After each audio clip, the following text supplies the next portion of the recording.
Good morning students. Today topic is refraction through prism. हाँ भाई, हमने कर लिया था refraction through glass slab. Next topic हमारा 10th की सीरीज में रिफ्रैक्शन थ्रू प्रिज्म। प्रिज्म क्या होता है, किस तरीके से इसमें रिफ्रैक्शन होता है, ठीक है भाई। What is prism? तो सबसे पहले क्या है, प्रिज्म सबने देखा भी होगा, एक ट्रायंगुलर शेप का ग्लास का, ट्रांसपेरेंट ग्लास का बना होता है, जिसमें क्या होती है आपकी दो रिफ्रैक्टिंग सरफेस और एक क्या आपका बेस होता है, लाइक दिस। मान लीजिए ये है आपका प्रिज्म। होता तो 3D है, मैं इसको 2D में दिखाने की कोशिश कर रही हूँ भाई आपको, ठीक है।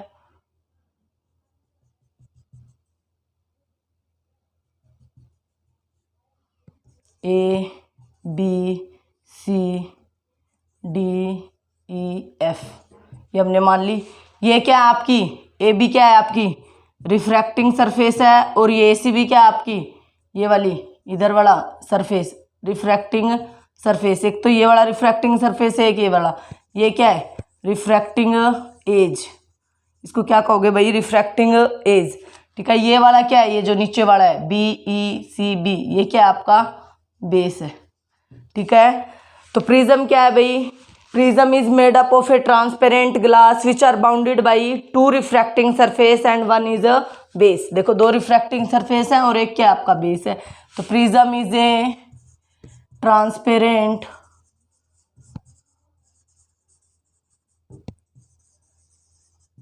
विच है, ट्रांसपेरेंट मीडियम इसलिए बोल रहे हैं ताकि उसमें से लाइट आपकी ट्रेवल कर सके। Which have two refracting surface and one is a base, ठीक है। ये रहा ए बी, एक तो ये वाला रिफ्रैक्टिंग सरफेस, एक ये वाला, और नीचे वाला क्या आपका बेस है भाई, ठीक है। तो मैं इसको कैसे बनाऊंगी अब भाई, इसमें रिफ्रैक्शन कैसे होगा प्रिज्म में, कैसे ये आपकी एक्टिविटी भी है और आपका थ्योरेटिकल भी है, और आप लैब में इसको एक्सपेरिमेंटली भी प्रूफ करोगे, ठीक है। मैं तीनों ही मेथड से आपको बता दूंगी कि व्हाट इज प्रिज्म। ये देखो भाई प्रिज्म आपका, सबसे पहले मैंने ये प्रिज्म ड्रॉ कर लिया। अब पूरा ना बना के मैं इसको इस तरीके से बना रही हूँ भाई। प्रिज्म का नाम दे दिया हमने ABC। This is two refracting surface bound by some inclined angle. उस एंगल को क्या कहेंगे भाई, दो रिफ्रैक्टिंग सरफेस जो आपका एंगल बना रही होंगी, देखो एक ये रही एक ये रही, तो उस एंगल को क्या कहेंगे, एंगल A से लिखूंगी। उस एंगल A को क्या कहूंगी भाई, angle of prism. Angle of prism क्या होगा भाई, दो रिफ्रैक्टिंग सरफेस के बीच के एंगल को ही क्या कहूंगी मैं, प्रिज्म एंगल या एंगल ऑफ प्रिज्म। इसको मैं A से लिख रही हूँ, ठीक है भाई। तो इन दिस प्रिज्म आपकी क्या है भाई, दो रिफ्रैक्टिंग सरफेस है AB और AC, यानी कि दो बार रिफ्रैक्शन होगा, और BC क्या आपका बेस है, ठीक है। अगर ये कहे कि पेपर में इक्विलेटरल ट्रायंगल के टाइप का आपका क्या है भाई प्रिज्म है, ग्लास प्रिज्म है, तो इसका मतलब क्या है आपका वो एंगल कितना बना रहा होगा, एंगल A कितना हो जाएगा 60, क्योंकि इक्विलेटरल ट्रायंगल कितने का एंगल बनाती है 60, 60 और 60, ठीक है भाई। ये आपका न्यूमेरिकल में काम आएगा। उसके बाद रिफ्रैक्शन कैसे होगा भाई, मान लीजिए एक इंसिडेंट रे आपने इसके ऊपर ड्रॉ कर दी, ये रही इंसिडेंट रे। उसके बाद क्या ड्रॉ करोगे भाई, बोलो। नॉर्मल ड्रॉ कर दिया, कह दिया N, ठीक है। तो इंसिडेंट रे नॉर्मल के साथ जो एंगल बनाएगी वही तो एंगल ऑफ इंसिडेंस होगा भाई, ये वाला नहीं होगा। ये इंसिडेंट रे, ये नॉर्मल, ठीक है, ये एंगल ऑफ इंसिडेंस। फिर ये वाला सरफेस नहीं होता तो ये रेज आपकी ऐसे सीधी निकल जाती भाई, ठीक है। रिफ्रैक्शन थ्रू प्रिज्म, तो ए भी आपकी रिफ्रैक्टिंग सरफेस है, ये बाहर वाला क्या है रेयर, अंदर क्या है डेंसर, बाहर फिर क्या है रेयर। रेयर वाले को मैं किससे लिखूंगी, μ1 से, डेंसर को μ2 से, रेयर को आपका μ1 से। तो रेयर से कहाँ जा रही है रेज आपकी, डेंसर। देखो रेयर से डेंसर में जा रही है, वही दो बातें मैंने बताई थी। रेयर टू डेंसर क्या होगी भाई, स्पीड कम होगी और टुवार्ड्स द नॉर्मल, नॉर्मल की तरफ मुड़ेगी, और डेंसर टू रेयर रेज कहाँ जाएगी, away from the normal, normal से दूर हट जाएगी, यानी कि आपका आर एंगल बढ़ जाएगा। इसमें एंगल आर आपका क्या हो जाएगा अभी, कम हो जाएगा। ये देखो rare to denser towards the normal का मतलब इंसिडेंट रे और नॉर्मल के बीच से कहीं से भी ले जाओ भाई, जहाँ से भी आपको लेके जाना है। मान लीजिए आप ये लेके चले गए, ठीक है। तो ये वाला एंगल क्या कह दिया, बोलो R1 कह दूँ, ठीक है। इसको अगर मैं I1 कह रही हूँ तो इसको R1 या I लिख दो, ठीक है। ये क्या है फिर इधर इस सरफेस से टकराई, AC is also a refracting surface. फिर क्या होगा भाई इधर रिफ्रैक्शन, तो क्या ड्रॉ करना पड़ेगा बोलो, नॉर्मल ड्रॉ कर लिया भाई, ये M बोल दिया इस नॉर्मल को, ठीक है। तो ये वाली रेज ऐसे जाती है, नहीं जाती है, सरफेस नहीं होता तो क्या होगा, अब denser to rare away from the normal, मतलब इंसिडेंट से दूर से लेके जाना है, यहाँ से यहाँ से यहाँ से कहीं से भी कर दो, ये आपने कर दिया। अवे फ्रॉम द नॉर्मल यानी टुवर्ड्स द बेस, बेस की तरफ, ये जो नीचे BC है इसकी तरफ क्या हो जाएगी आपकी, बैंड हो जाएगी। ये एंगल क्या बोल दिया आपने, इमरजेंट रे बोल रहे हो, तो ये इमरजेंट एंगल ही बोल दिया, ये R1 बोल दिया, ये क्या कह दिया आपने R2, ठीक है भाई। ये इंसिडेंट रे थी और ये कैसे आपकी फाइनल रे, तो फाइनल रे को जब आप पीछे बढ़ा रहे हो, ये देखो फाइनल रे को तो आपने क्या कर दिया भाई, पीछे बढ़ा दिया और इंसिडेंट रे को आगे बढ़ा दिया, तब जो एंगल बन रहा है इसको बिल्कुल ऐसे बढ़ाओगे भाई। ये वाला angle, angle of deviation D से लिखो और आप डेल्टा से भी लिख सकते हो, ठीक है। D कहो या फिर डेल कहो। तो एंगल ऑफ डेविएशन क्या होगा भाई, it is the angle made by incident ray and emergent ray.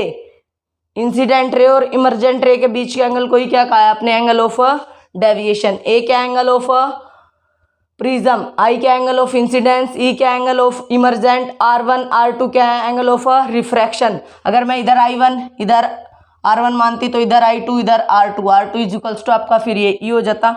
Similarly अगर इधर मैं फिर प्लेन ग्लास लगाती हूँ कोई, तो ये रे आपकी वापिस रिट्रेस देयर पाथ, जैसा आपका ग्लास प्रिज्म में हुआ था। हाँ भाई, अब आपका कैसे पूछता है, मान लीजिए ये आपका प्रिज्म था आपका ट्रायंगुलर शेप का, तो आपने ऐसे रख दिया किसी व्हाइट बोर्ड कार्डबोर्ड के ऊपर, और उसमें से आपने फिर ये एक लाइन ड्रॉ कर ली ABC, उसमें इंसिडेंट रे के ऊपर फिर वही भाई जब आप एक्टिविटी करोगे तो 2 पिन लगा ली, फर्स्ट और सेकंड, तो कुछ ना किसी डिस्टेंस से 6 से 8 सेंटीमीटर के बीच में आपने ये लगा ली। तो इस सरफेस पे इधर आपने 2 पिन लगाई हैं, तो आप इधर वाले सरफेस से इधर ऐसे आके देखोगे तो कहीं ना कहीं इनकी इमेज बन रही होगी भाई। जब आप इसके अंदर से देखते हो ऐसे इधर और इधर आपको इनकी इमेज दिख रही होगी 1 और 2 की, वही 6 और 8 सेंटीमीटर के बीच में। तो यही क्या है आपकी, देखो ना, इंसिडेंट रे और फाइनल रे आपको इधर ही आपकी इसकी इमेज दिखेगी। इधर आपने 2 पिन लगा दी और इधर से इस दूसरे रिफ्रैक्टिंग सरफेस से जब आप देखोगे तो वो आपको दोनों पिने की इमेज इधर दिखेगी। जब आप ऐसे लगाओगे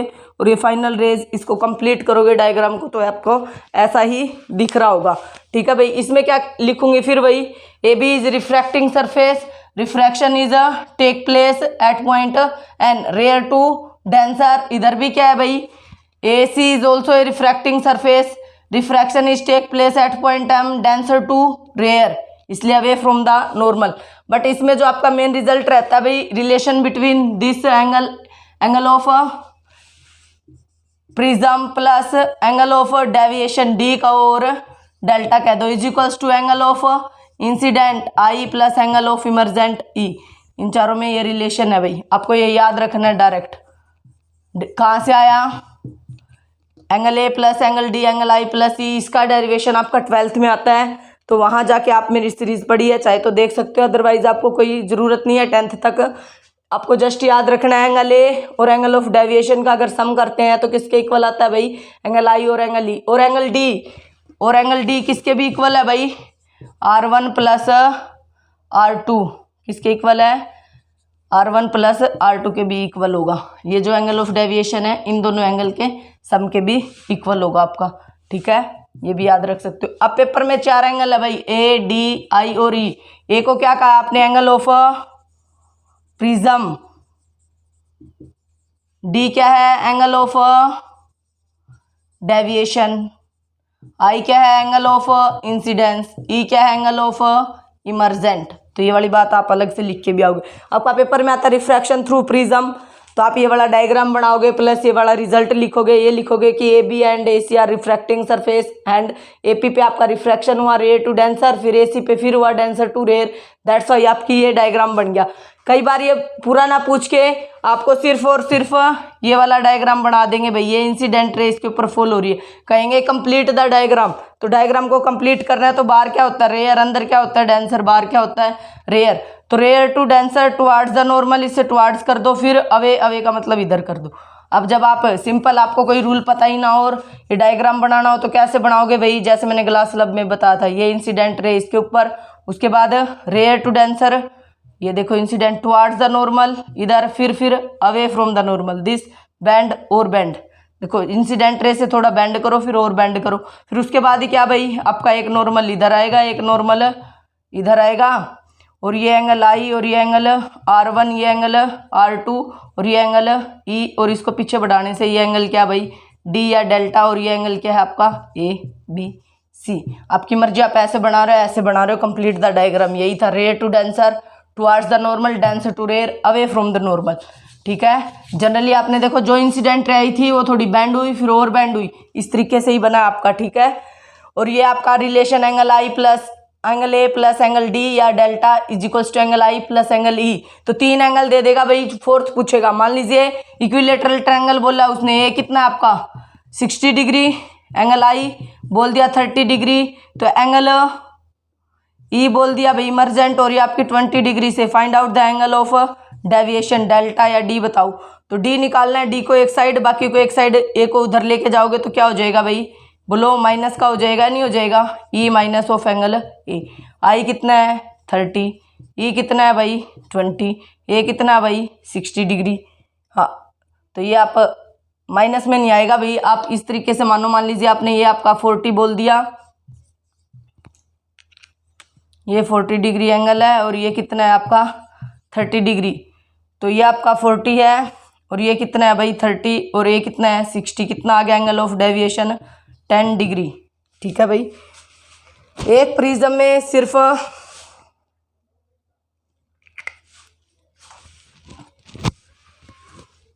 हाँ भाई आपका इस तरीके से पूछा जाएगा तो आप कर लोगे।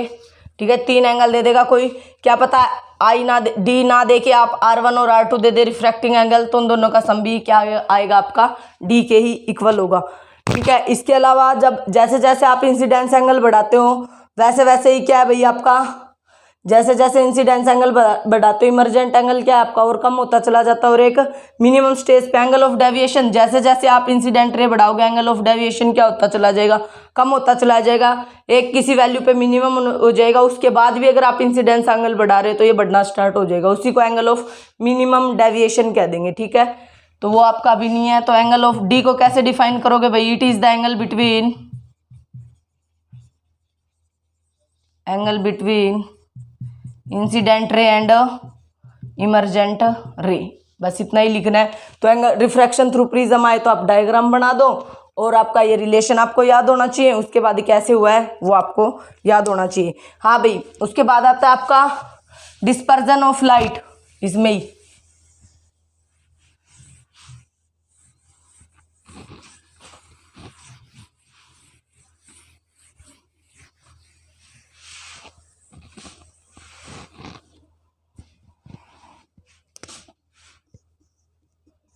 Dispersion of light.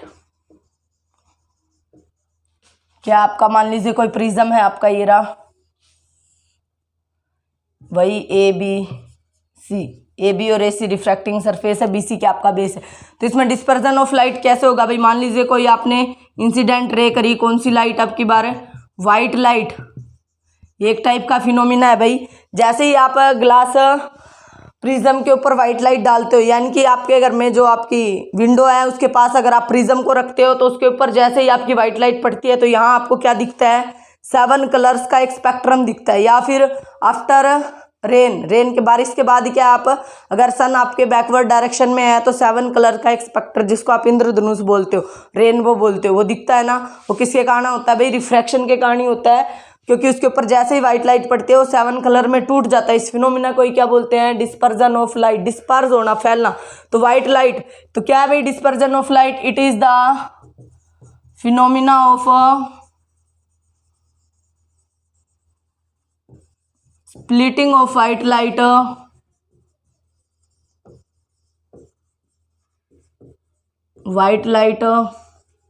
into 7 colour. White light का 7 कलर में टूटना ही क्या कहलाता है भाई आपका डिस्पर्जन। तो कैसे टूटा है भाई देख लो, ये रहा आपका, इनका डाल लेते हैं। ये देखो व्हाइट लाइट इसके ऊपर इंसिडेंट हुई आपकी फिर क्या भाई, बाहर कैसा मीडियम है भाई, रेयर है, अंदर क्या है, डेंसर है, बाहर क्या है आपका, रेयर है। ठीक है, तो फिर क्या ड्रॉ करेंगे भाई, बोलो, नॉर्मल। तो ये वाला एंगल क्या होगा आपका, इंसिडेंस एंगल। तो rare to denser towards the normal, इसका मतलब है सारी की सारी 7 रेज इंच के अंदर से ही जाएंगी भाई, इस पॉइंट से ही साथ। 1 2 3 4 5 6 एंड 7, ये 7 की 7 इससे टकराई, इधर कहाँ जाएंगी, denser to rare, away from the normal. इससे ये देखो ऐसे जाएगी, तो इससे थोड़ा बेंड कर दो, बेंड करते चले जाओ भाई।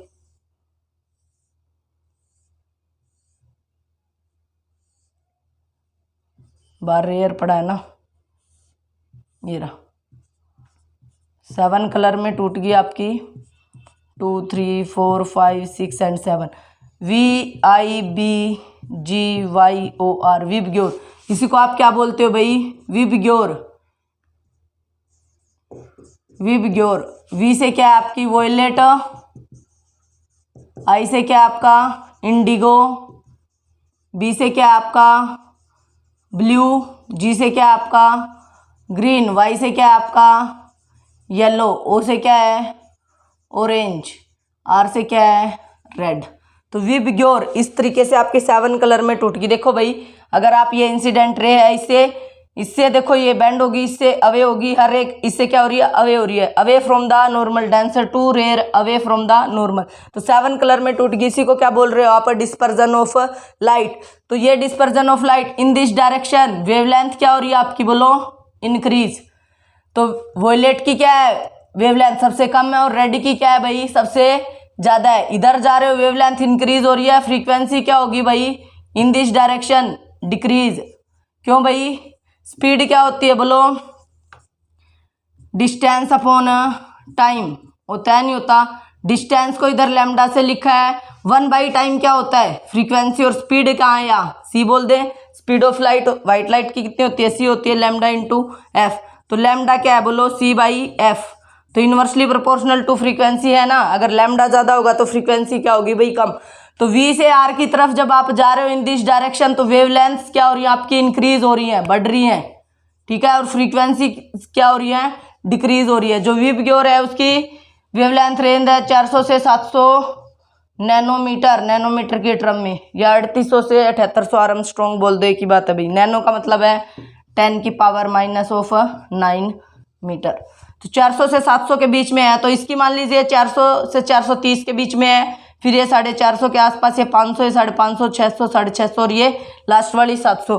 तो इस तरीके से क्या है भाई वेवलेंथ क्या हो रही है आपकी इंक्रीज हो रही है। देखो नेगेटिव में जितना कम उतना ही ज्यादा होता है, नहीं होता।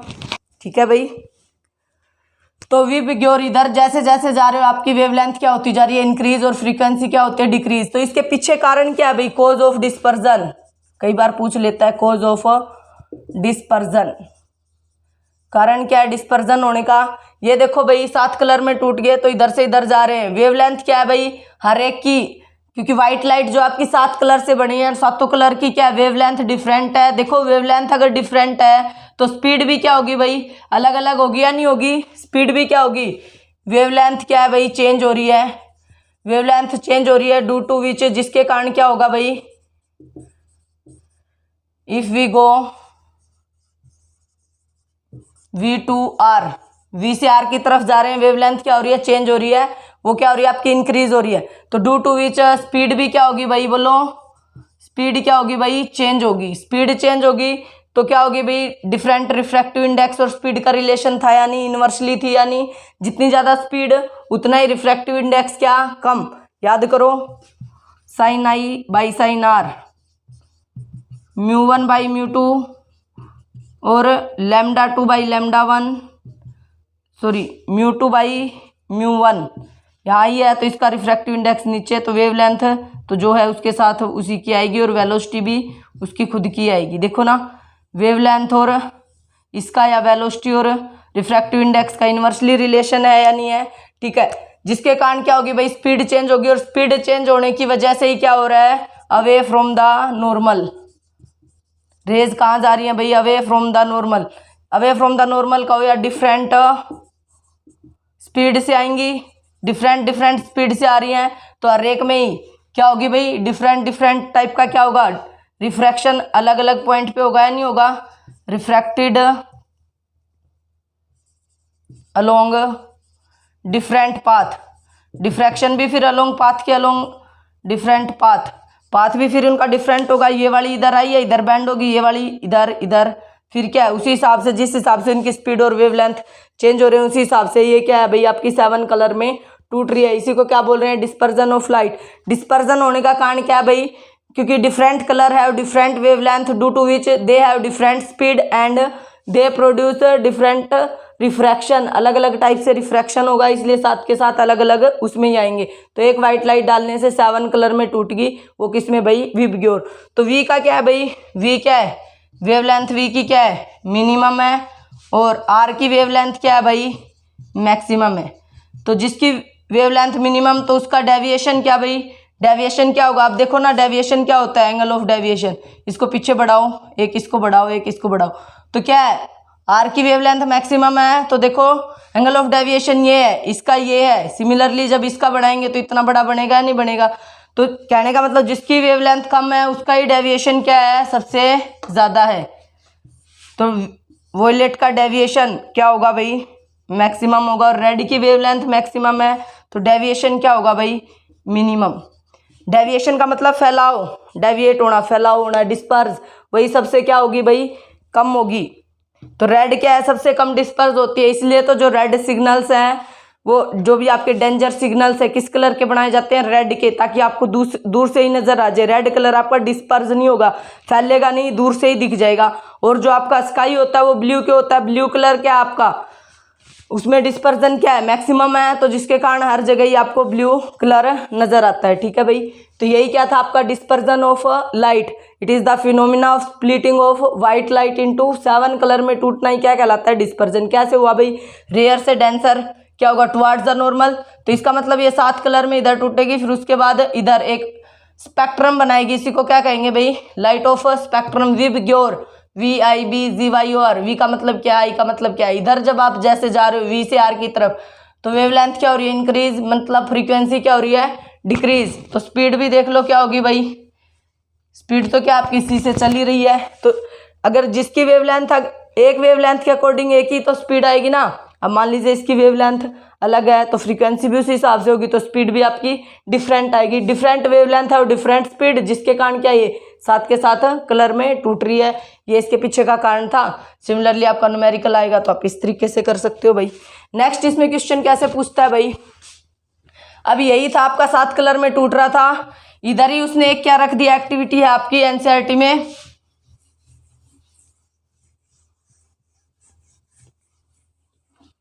इधर ही आपने कोई एक वो रख दिया भाई, प्रिज्म रख दिया इन इन्वर्टेड उल्टी डायरेक्शन में।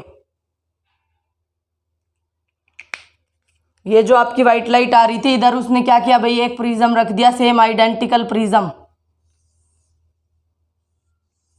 ये रहा, इतनी दूर नहीं रखेंगे भाई, थोड़ा पास रख लेते हैं।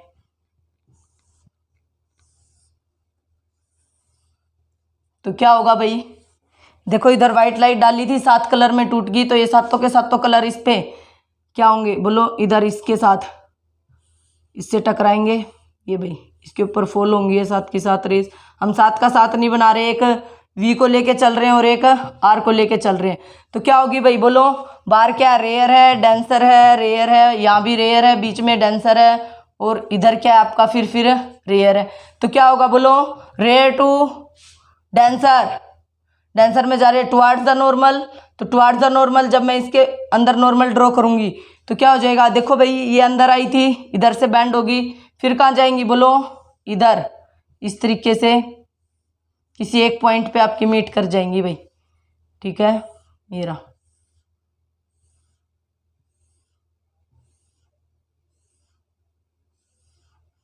और फिर इधर से आपकी फिर अगर मैं नॉर्मल ड्रॉ करूंगी तो फिर क्या होगा भाई, अवे फ्रॉम द नॉर्मल। तो ये है आपका अवे, ये नॉर्मल है और ये आपकी इंसिडेंट रे, तो इससे दूर इधर से चली जाएगी या नहीं चली जाएगी।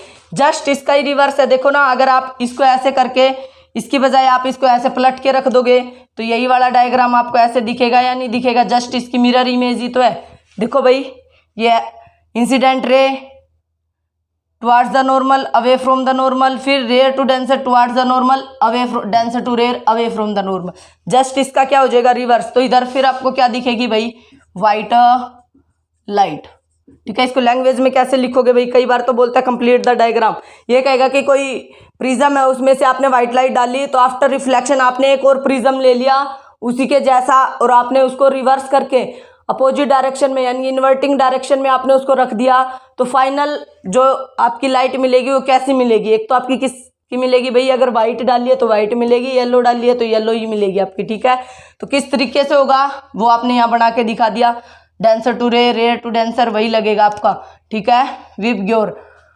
तो फिर कंप्लीट द डायग्राम क्या लिखोगे भाई, if we fall the incident, ये फर्स्ट प्रिज्म बोल दिया आपने, ये क्या बोल दिया भाई, सेकंड प्रिज्म। तो लैंग्वेज में कैसे लिखोगे, if we fall the white light on first prism then it split into 7 colour, these 7 colours falls on the second prism which is placed in inverting direction same as first prism. First prism की तरह ही दिख रहा है लेकिन कैसा है आपका, inverting direction में।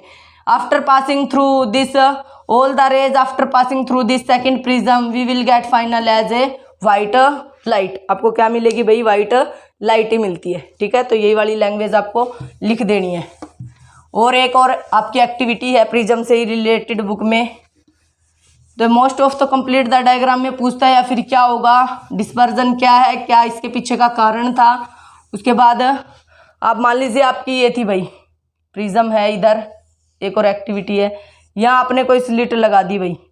ठीक है, जिसमें से आप वाइट लाइट तो थी, वाइट में से क्या भाई सिर्फ आपकी येलो लाइट जा रही है। ठीक है, स्लिट S1 बोल दी आपने, तो इधर से ये इससे टकराएगी, तो फिर क्या होगा बोलो, रेयर डेंसर और रेयर टुवार्ड्स द नॉर्मल, ये आपकी चली गई भाई।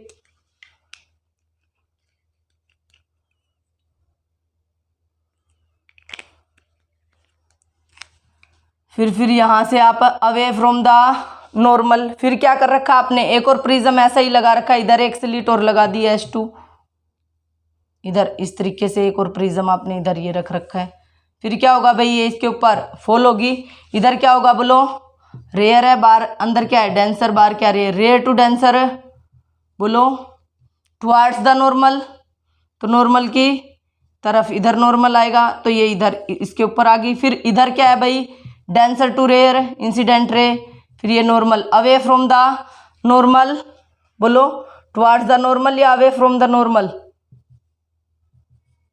Denser to rare, away from the normal, तो नॉर्मल से दूर से इसको लेके चले जाओ भाई। यहाँ आपकी फिर क्या है आपका, ये देखो ना इंसिडेंट रे, इससे दूर तो इधर, फिर ये आपकी आपने कोई स्क्रीन लगा रखी है, इधर क्या भाई आपको कैसी लाइट दिखेगी, इधर इसमें से जाने के बाद भी आपको येलो ही दिखेगी। अगर आपने इधर से स्लिट लगा के वाइट लाइट में से सिर्फ येलो को जाने दिया है तो आपको येलो ही दिखती है। डायरेक्ट रेयर टू डेंसर, ये towards the normal, away from the normal, फिर इसके ऊपर फॉल हुई rare to denser, towards the normal, denser to rare, away from the normal, तो आपको येलो ही दिखेगी। सेम आइडेंटिकल था, सॉरी यहाँ एक स्लिट लगाई S1, इसमें से आपके रिफ्रैक्शन करके दिखा दिया, फिर S2, जस्ट आपको रिफ्रैक्शन ही फॉलो करना है। ये देखना है रेयर टू डेंसर या denser to rare, towards the normal या away from the normal. Just आपको अगर ये पता है तो आपको किसी भी टाइप से अगर आपसे क्वेश्चन पूछता है तो आप कर सकते हो भाई। ठीक है, तो ये आप ऐसे ही लिखोगे कि आप किसी स्लिट, नैरो स्लिट में से आपने व्हाइट लाइट इसके ऊपर फॉल की फर्स्ट प्रिज्म के ऊपर, सेकंड प्रिज्म के बाद जो आपने स्क्रीन लगा रखी है, after passing the slit S2 से पास होने के बाद आपको स्क्रीन पे कैसी लाइट दिखेगी भाई, येलो ही दिखेगी। ठीक है, जो भी लाइट आप फॉल करोगे वैसी ही लाइट आपको दिख जाएगी। इस टाइप के क्वेश्चन पूछता है भाई इसमें, रिफ्रैक्शन थ्रू प्रिज्म। तो रिफ्रैक्शन का अगर आपको कंसेप्ट क्लियर है, कब रेयर टू डेंसर कैसे टुवार्ड्स करना है, कैसे अवे फ्रॉम द नॉर्मल करना है, कैसे स्नेल्स लॉ अप्लाई करना है, अगर आपको अब भी समझ नहीं आया है तो पीछे ये लेक्चर्स है भाई इन दिस सीरीज, आप वो देख सकते हो। जब तक रिफ्रैक्शन क्लियर नहीं होगा ना तो रिफ्रैक्शन थ्रू ग्लास स्लैब समझ आएगा, ना रिफ्रैक्शन थ्रू प्रिज्म समझ में आएगा। ठीक है, यहाँ तक आपका हो गया। अब इनके ऊपर बेस्ड जो भी न्यूमेरिकल रहेंगे, NCERT based, textual as well as exercise वाले पीछे जो आपके हैं, हर एक न्यूमेरिकल आपको सोल्व करवाऊंगी बोर्ड पे, किस टाइप के क्वेश्चंस न्यूमेरिकल्स आपके पूछे जाते हैं। ठीक है भाई, थ्योरी और कंसेप्ट तो क्लियर करा दिए, अब आपके न्यूमेरिकल्स की बारी है। नेक्स्ट में हम इसके न्यूमेरिकल्स लगाएंगे भाई, ठीक है। Thank you for watching this video.